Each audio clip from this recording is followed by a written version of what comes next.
창세기 40장 1절로 8절까지에 있는 말씀 가지고 하나님의 섭리로 이루어진 인생이라는 제목으로 주일 말씀 선포하겠습니다. 어떤 결혼 세미나에서 설문조사를 했습니다. 만일 당신의 인생을 다시 시작할 수 있다면, 그리고 당신의 배우자를 선택할 기회가 있다면 지금의 남편이나 아내와 또다시 결혼할 수 있겠습니까? 라는 질문을 했습니다. 그런데 그 중에 어떤 분이 재미있는 대답을 했습니다. 내가 골이 변냐? 왜 그런 대답을 했을까요? 다시 결혼하는 사람도 우리 교회는 다 많이 있을 줄 압니다. 그런데 그런 대답을 했던 사람이 있어요. 이유는 간단합니다. 그 남편 혹 그 아내를 만났기 때문에 자기 인생이 지금 이 모양이라고 생각을 해서겠지요. 지금 이 사람과 만나지 않고 다른 사람과 만나서 결혼했더라면 내 처지가 달라졌을 텐데. 아멘 나오면 큰일 납니다. 하려고 하는 사람이 있는 것 같아요. 많은 경우에 우리는 누구를 만났기 때문에 행복하게 되었다, 혹 불행하게 되었다 라고 생각을 합니다. 어디 부부 관계만 그렇겠습니까? 모든 인생살이가 다 그렇습니다. 내가 이 직장이 아니고 다른 직장에 다녔었으면, 아니면 이 사업, 내 이런 비즈니스, 내가 처음에 이 길을 들어서지 말았어야 되는데 내 이 비즈니스 나하고 맞지도 않는 거 내가 해가지고 내가 지금 현재 이렇게 이러지도 저러지도 못한다 라고 생각하는 사람들도 많습니다. 저 사람을 내가 안 만났으면, 저 동업자만 안 만났으면 하고 후회하는 일들이 꽤 많습니다. 그때 그 사람을 내가 만났기 때문에, 아니면 그때 그 사건만 아니었다 그러면, 그때 내가 이민 오지만 않았더라면 얼마나 많은 후회를 하고 얼마나 많은 생각을 하고 사는지 모릅니다. 그래서 마음에 다른 사람에 대한 원망과 상처가 늘 우리 가운데 있습니다. 어둠이 있는 것을 봅니다.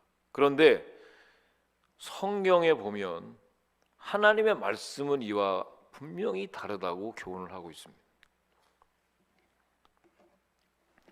자, 오늘 우리가 본 이 본문 말씀 이제 보기 전에 지난주에 우리가 창세기 39장 말씀을 우리가 살펴봤어요. 하나님이 함께 하시는 자의 복이라는 제목으로 말씀을 우리가 은혜를 받았습니다. 한번 다시 39장으로 한번 우리가 리마인드를 한번 해보고, 마저 오늘 40장에 들어가기 전에 좀 다뤄야 될 부분이 있기 때문에 저는 늘 강해 설교를 하기 때문에 여러분들이 성경을 이렇게 보는데 익숙할 것입니다. 한번 39장 21절을 한번 가서 우리가 보겠습니다. 39장 21절 한번 누가 읽어볼까요? 다 함께 읽어봅시다. 자, 시작.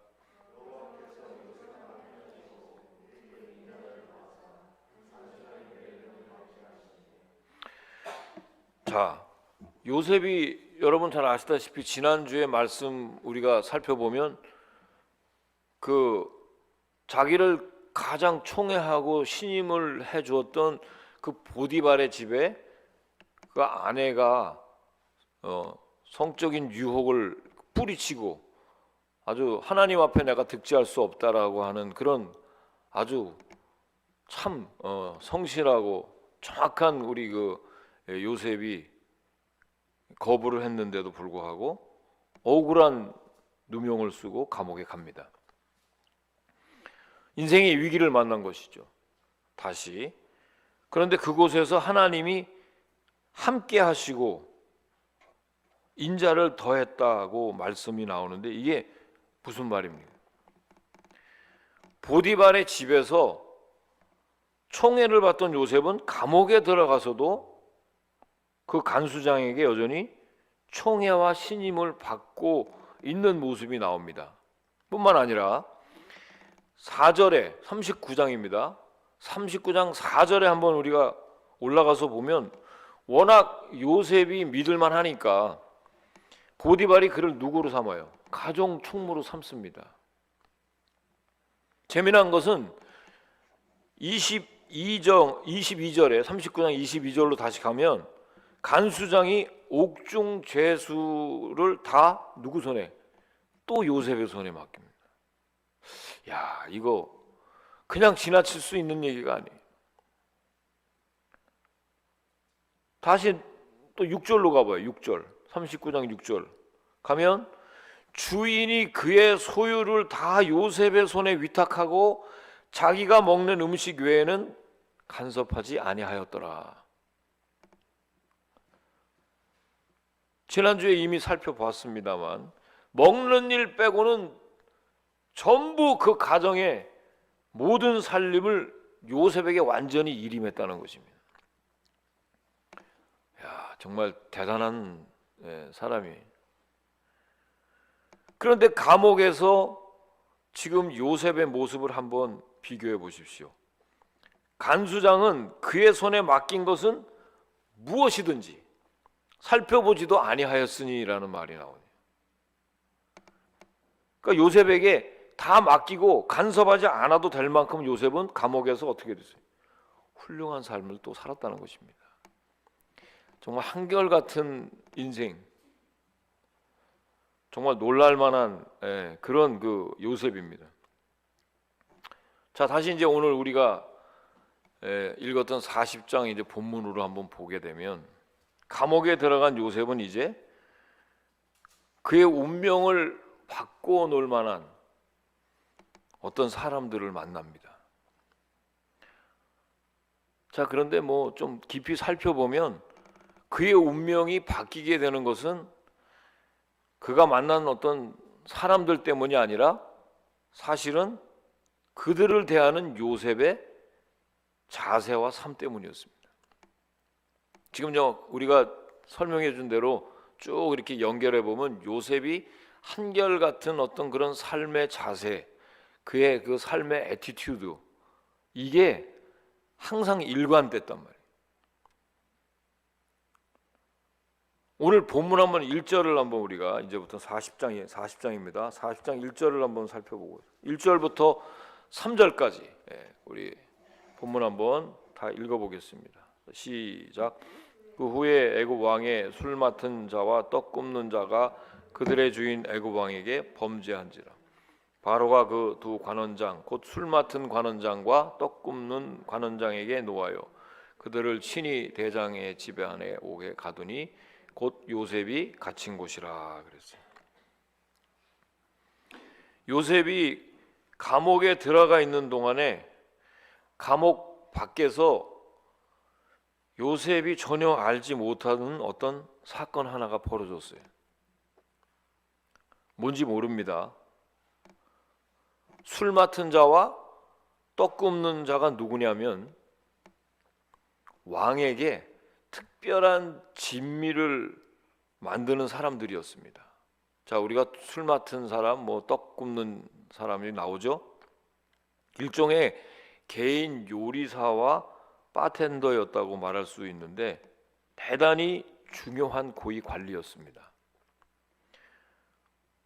무슨 요리사하고 뭐 바텐더 하는 사람이 요즘으로 생각하면 뭐 무슨 높은 데 있는 위치인가라고 생각할 수 있습니다. 근데 그게 아니에요. 당시에는 어떤 정치적으로 혹은 그 왕들을 죽이려고 할 때 대개 독살해서 죽이는 것이 가장 흔한 방법이었습니다. 자, 그렇다면 임금들은 그 수라상에서 오르는 음식을 먹기 전에 먼저 그 안에 독이 있는지 없는지를 판별하기 위해서 자기랑 가장 가까운 신임하는 사람에게 먼저 한번 먹어보라고 한 다음에 이상이 없을 때 그때 먹습니다. 그게 하나의 법이에요. 예. 그래야 안전하기 때문에. 그렇기 때문에 이 술 맡은 관원장, 그 왕궁에서 요리를 담당하는 이 술 맡은 관원장과 떡 굽는 관원장은 단순한 요리사나 바텐더 정도가 아니라 왕이 가장 신임하는 두 사람, 요즘 말로 하면은 대통령 비서실장, 뭐 특별 보좌관 정도가 되는 것입니다. 아주 최고 고위 관리였단 말이에요. 그런데 이 사람들이 어떤 죄를 지었는지는 자세히 알 수가 없습니다만은 그 중에 한 사람이 나중에 죽게 되는 것을 봐서 아마 애굽 황제를 암살하려고 하는 정치적인 음모가 있지 않았나 하는 추측을 해볼 수가 있습니다. 아무튼 그 일 때문에 책임자들이 문책을 당한 것인데 이 사람들이 갇히게 된 곳이 어디입니까? 다름이 아닌 요셉이 이미 갇혀 있었던 감옥이었단 말이에요. 이게요, 그냥 이루어지는 일이 아니라 요셉을 애굽 왕 앞으로 인도하시는 하나님의 보이지 않는 섭리가 거기 안에 담겨져 있습니다. 아멘, 아멘. 우리가 어떤 일들이 이렇게 계속 진행되고 막 그냥 얽히고 설키고 여러분들 마음대로 살다가 지금 막 눈앞에 닥치는 일을 그냥 급급하게 하다가 보면 많이 지금 정신이 어수선한 것 같아도 그 배후에는 하나님이 섭리하시고 계시다는 뜻입니다. 아멘이십니까, 여러분?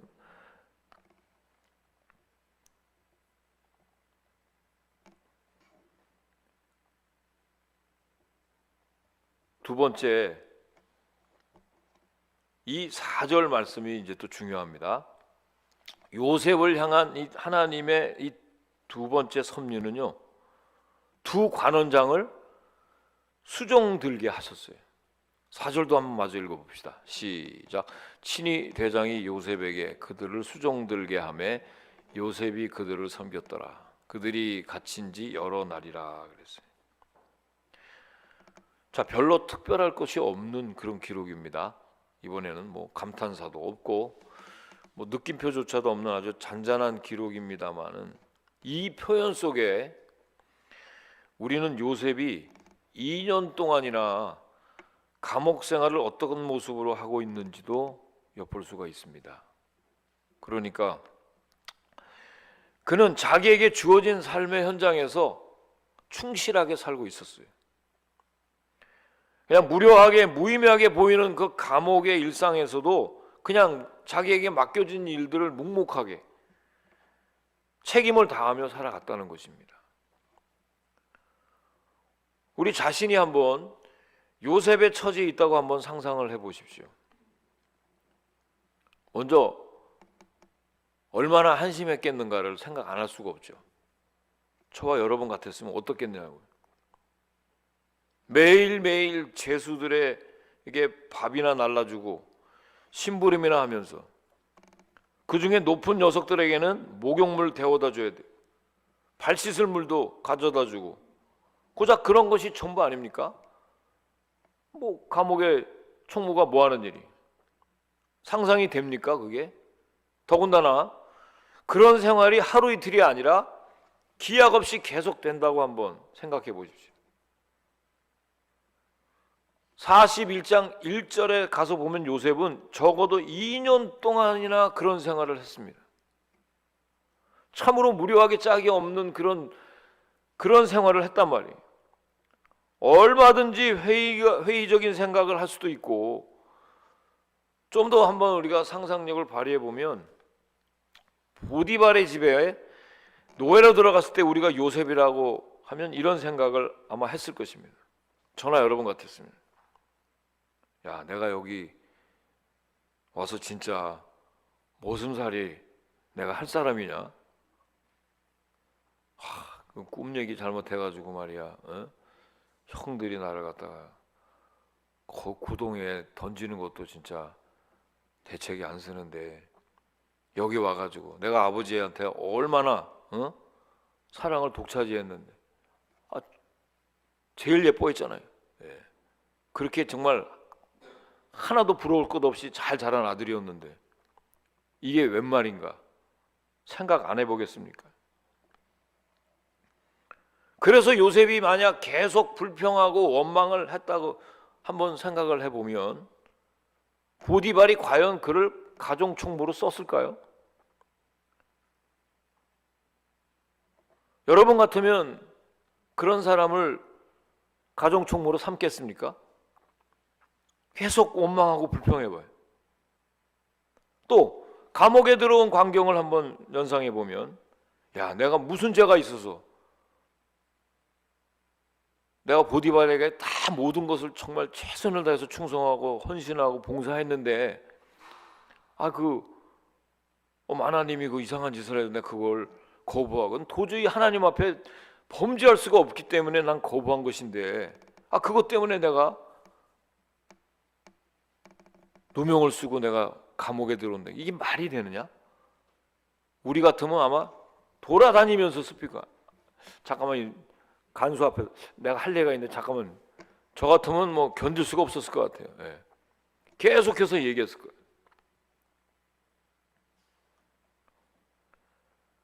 계속 항의만 하고 원망하고 불평했다라면 이 감옥의 간수장이 과연 요셉을 또 감옥에 총무로 삼았겠느냐는 거예요. 이런 걸 한번 우리가 생각해 봐야 된단 말이에요. 우리가 당장은 억울하고 당장은 지금 어떤 일에 사방 우겨쌈을 당하고 이거 말도 안 되는 일들이 내 앞에 펼쳐진다 하더라도 그것이 내 입으로 원망과 불평으로 계속 나간다 그러면 그 앞에 하나님께서 주시는 어떤 섭리 가운데 우리가 들어가지 못한다 할 수 있어요. 요셉은 이 모든 상황 속에서 자신에게 주어진 삶에 대한 원망이나 불평이 전혀 없었다는 것입니다. 저는 이게 굉장히 놀랍습니다. 요셉이 무슨 우리 성경에 나와 있는 어떤 우리 믿음의 선진들처럼 기적을 베풀고 하나님과 어떤 그냥 해서 다른 사람들에게 역사가 일어나고 싸움을 하고 막 적군과 그런 사람은 아니에요. 여러분 요셉이 보세요. 요셉이 뭐가 있어요? 요셉이 아무것도 없어요. 그런 기적이나 능력을 베풀고 능력을 행하고 이런 것들 없었어요. 가장 저와 여러분들이 이 땅에서 살아가고 있는데 너무나 우리 생활과 밀접한 그런 하나님의 뜻이 그 안에 담겨져 있다는 것입니다. 할렐루야. 할렐루야.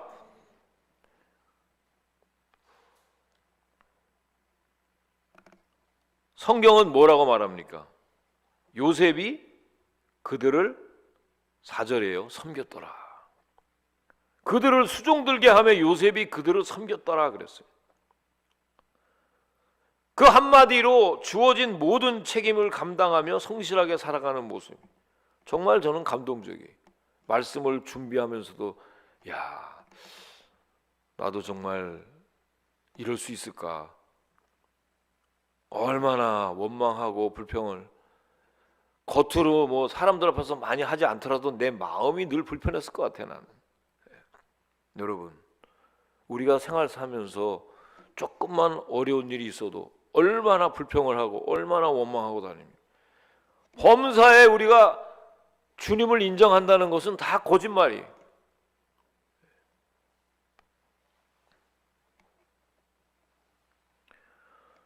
물론 성실하게 살다 보면 손해보는 일도 있고 정말 생각하지도 않는 어떤 그런 일 때문에 계속 휘말릴 수도 있습니다만 하나님께서는 때가 될 때에 일도 주시고 적절한 사건을 우리에게 주십니다. 우리가 성실하게 살다 보면 본문 5절로 한번 또 넘어가 봅니다. 5절 말씀 너무 읽어봅니다. 시작. 옥에 갇힌 애굽 왕의 술 맡은 자와 떡 굽는 자 두 사람이 하룻밤에 꿈을 꾸니 각기 그 내용이 다르더라 그랬어요. 이제 드디어 사건이 벌어집니다. 하나님이 손대시는 거예요. 이런 거를 우리가 볼 줄 알아야 돼요. 성실하게 살다가 보면 하나님께서는 때가 되면 일도 주시고 적절한 사건을 우리에게 주십니다. 지금 여러분들이 어떤 사건을 겪고 있습니까? 지금 내가 지금 어떤 일에 지금 휘말려 있습니까? 이거 하나님이 합력해서 선을 이루시고자 하는 귀한 뜻이 그 안에 담겨져 있다고 저는 믿습니다. 그냥 보내는 것이 아니에요. 내가 어려운 일이 있어요? 거기에 반응할 때 성실함으로 반응해야지 원망과 불평하면 안 된단 말이에요. 자, 우리 한번 옆에 분 얘기죠. 원망과 불평은 이제 끝냅시다. 예. 원망과 불평. 아유, 요놈은 내 입, 요놈은 내 입. 그러지 말고, 예. 우리가 그만둬야 돼. 뭐가 그렇게 불평과 원망이 많은지 몰라요. 옥에 갇힌 애굽 왕의 술 맡은 자와 떡 굽는 자 두 사람이 하룻밤에 꿈을 꾸는데 각기 그 내용이 다르더라. 이 두 사람이 하룻밤에 동시에 꾼 꿈들이 달랐단 말이에요. 이거 하나님께서 주신 꿈이었습니다. 당시 사람들은 꿈이 신의 뜻을 계시해주는 도구라고 생각을 했어요. 그 당시에는. 그래서 이 사람들은 이 꿈이 도대체 어떤 뜻이 있는지 고민이 안 될 수가 없어요. 야, 거기에 붙잡혀 왔는데다가 꿈까지 딱 하나님이 요셉을 들어 사용하시기 위해서 다른 사람들에게 꿈도 꾸게 하고 우리 주위의 모든 환경을 하나님께서 다 주관하십니다. 믿습니까? 이런 것들을 알아야 돼요. 그렇지만 아무리 고민을 해도 알 수가 없게 만들었어요, 하나님. 6절을 넘어가서 보십시다. 6절. 자, 참 기가 막힌 얘기가 나옵니다. 시작. 아침에 요셉이 들어가 보니 그들에게 근심의 빛이 있는지라. 매일 아침 그들을 수발하던 이 요셉이가 그날도 이제 들어갔는데 보니까 그들의 얼굴이 어떻게 수심이 가득했어요. 오늘도 우리 가운데 수심 가득한 분이 한 사람이 있어요. 네. 내내 한 주간 동안 고생을 했는지 수심이 있는 사람. 그래서 그들에게 묻습니다. 어째서 오늘 당신들의 얼굴에 근심의 빛이 있습니까? 자, 여기서 우리는 요셉이 보여주는 두 번째 귀한 삶의 모습을 또 발견하게 됩니다. 지금 요셉의 처지가 지금 어떻습니까? 나 같으면 너나 잘해. 난 그럴 것 같아. 내가 이제 그 술 맡은 간원장이면 요셉이 나한테 얼굴이 빛이 근심이 있다 그러면 너나 잘해. 나 근심이 있다. 지금 요셉도 뭐 하는 사람이에요? 자기도 어려운 환경에 지금 있는 사람인데 남의 어려움을 살펴볼 줄 아는 그런 사람이 아니잖아요. 우리가 볼 때. 이걸 뭐라고 표현하겠어요? 자신도 어려운 환경인데도 남의 어려움을 이렇게 살펴볼 줄 아는 그런 요셉의 삶의 모습을 보면 이거는요, 하나님이 주시는 평강과 여유라고 할 수가 있습니다. 아멘, 아멘. 이거 여러분 보통 사람들을 잘 모릅니다. 제가 내내 교회를 개척하고 26주년 올 동안 계속 그 목회를 하면서 경제적인 파탄, 뭐 사람들 때문에 마음 상하는 일, 뭐 이런 것들이 수없이 있는데도 제 얼굴에 그렇게 항상 내 안에 주님이 주시는 그 여유와 평강이 항상 내 마음을 사로잡았어요. 아멘이십니까, 여러분? 아멘 크게 해줘야 되는 거예요, 이거. 예? 목사님 그때 보니까 수심이 가득하던데요. 그건 나중에 내가 친교할 때 나중에 얘기하세요. 예. 그런 분명한 증거가 있으면 저한테 얘기해 주세요. 저는 적어도 항상 그랬어요.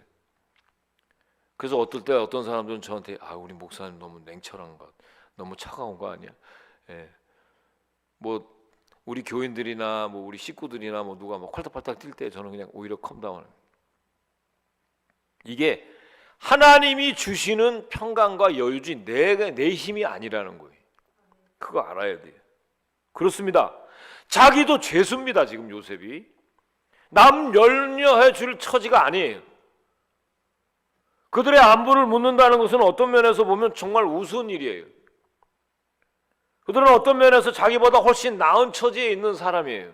자기보다. 자기는 그들의 발을 씻는 물 갖다 주는 그런 입장이고 그들은 앉아서 대접받고 있는 사람이에요. 감옥에서도. 그런데 요셉은 남보다 열악한 조건을 가지고 있으면서도 나보다 더 나은 사람의 삶을 살펴볼 줄 아는 참으로 여유 있고 넉넉한 사람이었다는 것입니다. 보통의 경우는요, 우린 나의 환경이 남보다 나을 때 여유를 보입니다. 그렇지 않아요? 내가 남보다 나아야 남에게 베풀 수 있고 나보다 못한 대상이라야 베푸는 대상이 됩니다. 그게 보통 정상이죠. 자, 그러나 우리 크리스찬들은 그 정도의 수준에서 머물러서는 안 되는 거예요.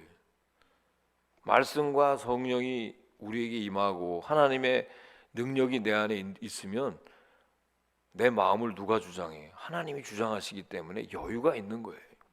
그래서 제가 어려운 목회자라 하더라도 돈 있는 사람들에게 너무 물질에 너무 집착하지 마세요. 전 그런 담대하게 얘기합니다. 그런 얘기 목살에서 하는 게 아니에요. 여러분들도 그렇게 할 수 있어야 될 줄로 믿습니다. 그래서 우리가 그 영혼을 불쌍히 여길 줄 아는 그런 주님의 마음을 내 마음에 품어야 전도도 되고 그들에게 하나님 나라로 옮기는 그런 초등교사 역할도 감당하는 것이고 여러분들이 하는 일들이 다 그런 교량 역할을 해야 되는 거예요. 내가 하나님의 은혜 받고 나 하나하나 잘 살고 또 축복받는 것도 중요합니다만 주님 그러기 위해서 여러분과 저를 콜링한 게 아닙니다. 하나님의 나라를 위해서 여러분들을 하나님의 귀한 사역의 도구로 쓰신단 말이죠. 그러기 위해서는 내 마음에 여유가 있어요. 내가 여유가 없고 평안이 없는데 어떻게 예수 믿으라 그러면 그 사람들이 따라오겠어요? 아멘 아멘. 그 사람 마음에 평강이 있어야 돼. 그 얼굴에 빛이 있어야 되죠. 나도 수심이 가득한데 몰라 교회 나와봐 이번에 사경인데 은혜 받아봐 이렇게 인상 쓰면 그 사람도 니나 잘해라 속으로 그러죠. 얼굴 표정만 봐도요 이 사경에 가야 될지 안 가야 될지 벌써 결정 짓는 거예요. 직통 계시 받는 사람이 몇 명이나 됩니까? 다 하나님은 저와 여러분들을 통해서 또 다른 사람들을 재생산할 줄로 믿습니다. 복음은 또 다른 사람을 전도하는 거예요. 나를 통해서. 자, 그런 의미에서 좀 마음의 평강과 여유를 가지세요. 한번 옆에 얘기해주세요. 평강과 여유를 가지십시오. 왜 이렇게 조급하십니까? 그건 하지 마세요. 조급하지 않아요. 그건 제가 얘기하는 거예요. 그게 항상 내 마음에 있어요. 아내를 대할 때, 남편을 대할 때, 내 자녀를 대할 때, 부모님을 대할 때 그 평강, 그 여유를 가지면 왜 집안에 사단이 나가요? 왜 그 마음이 그렇게 불평할까요? 입만 열면 원망하고 불평합니까? 뭐가 그렇게 부족합니까? 무슨 항상 기뻐하라, 쉬지 말고 기도하라, 범사에 감사하는 집에다 붙여놓고 아무것도 그 하나님의 뜻이라고 하면서 내 뜻대로 사는 사람들이 맨 천지예요. 그 말씀이 빛을 비춰야 되는데 저는 우리 집에 내 책방에 딱 그걸 걸어놓으면 항상 그 마음을 봐야 내 마음판이 깊이 새깁니다. 볼 때마다 은혜가 되는 거예요. 저 말씀을 내가 이 땅을 떠날 때 우리 자녀들에게 저 말씀 남겨줘야 되겠다. 항상 기뻐하라, 쉬지 말고 기도하라, 범사에 감사하라.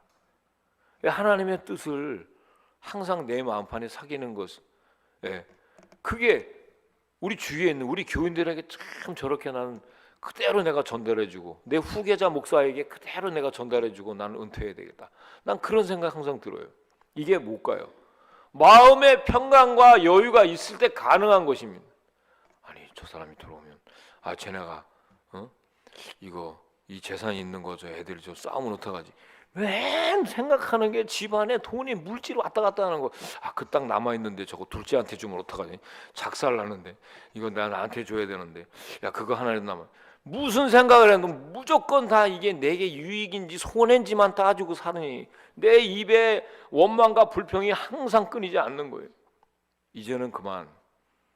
하나님을 믿는 사람들이라면 주님이 주시는 그 마음의 평강과 여유를 가지고 사실 주의 이름으로 축원합니다. 축원합니다. 그렇습니다.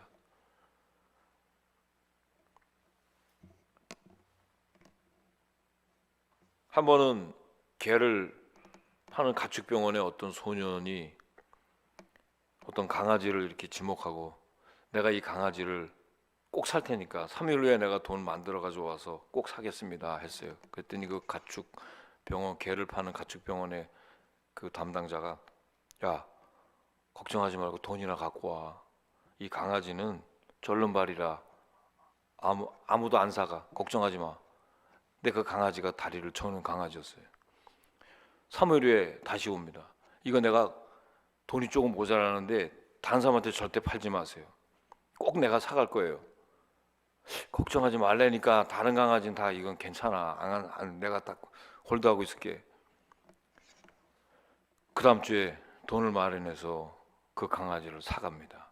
그 소년이 참 희한한 애다. 그걸 뭐하러 그런 강아지를 사가나 하고 걸어가는 모습을 이렇게 보니까 오른쪽 다리가 의족을 했던 소년이었어요.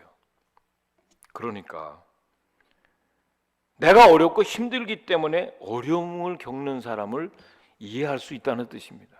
여러분, 우리 교회가 우리 이민자들이 사실은 어떻게 보면 마이너리티고 굉장히 정말 힘들게 사는 소수 민족인데 우리가 우리의 처지를 이해하지 못하면 누가 이해하겠습니까? 이런 마음의 바탕이 우리 안에 깔려 있을 때 비로소 우리가 복음을 전할 수도 있는 것이고요. 내가 남보다 뭐 좀 많아서 여유가 있어서 다른 사람을 돕는 것이 아니라 어려운 사람이 어려운 사람을 돕는 걸 더 많이 봐요. 여러분, 이번에 우리 선교사 파송식도 있었는데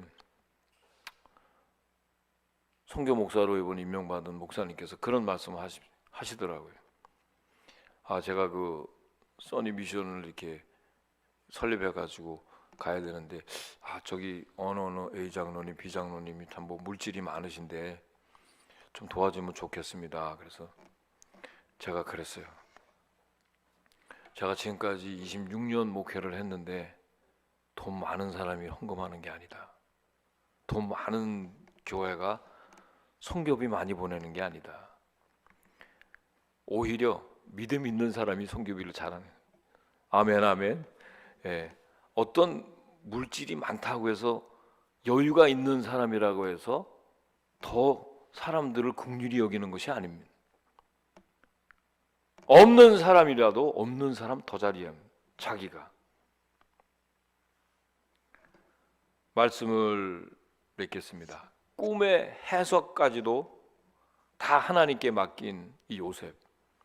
그 가운데서 하나님의 섭리 가운데 모든 것이 합력해서 선을 이루셨어요.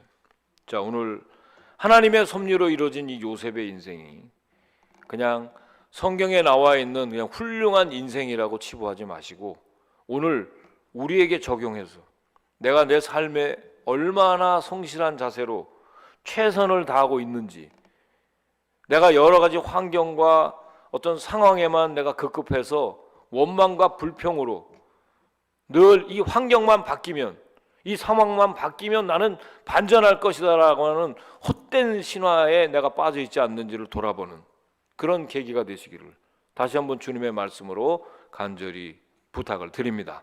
기도하시겠습니다. 고마우신 아버지 하나님, 은혜 감사를 드립니다. 하나님의 섭리로 이루어진 이 요셉의 인생, 뜻밖의 만남인 것 같지만 그 배후에 하나님께서 섭리하셔서 두 관원장을 잘 수정하게 만들고 다시 똑같이 성실하게 일하는 그 요셉을 통해서 하나님은 한결같은 은혜 요셉에게 내리워 주신 줄로 믿습니다. 우리에게도 동일한 은혜 나리워 주셔서 내가 서 있는 자리, 내게 주신 가정, 내게 맡겨주신 이 몸된 거룩한 교회를 위해 성실하게 최선을 다해서 요셉처럼 하나님 나라 하나님의 의를 구하게 하여 주시옵소서. 감사드리며 예수님의 이름으로 기도하옵나이다. 아멘.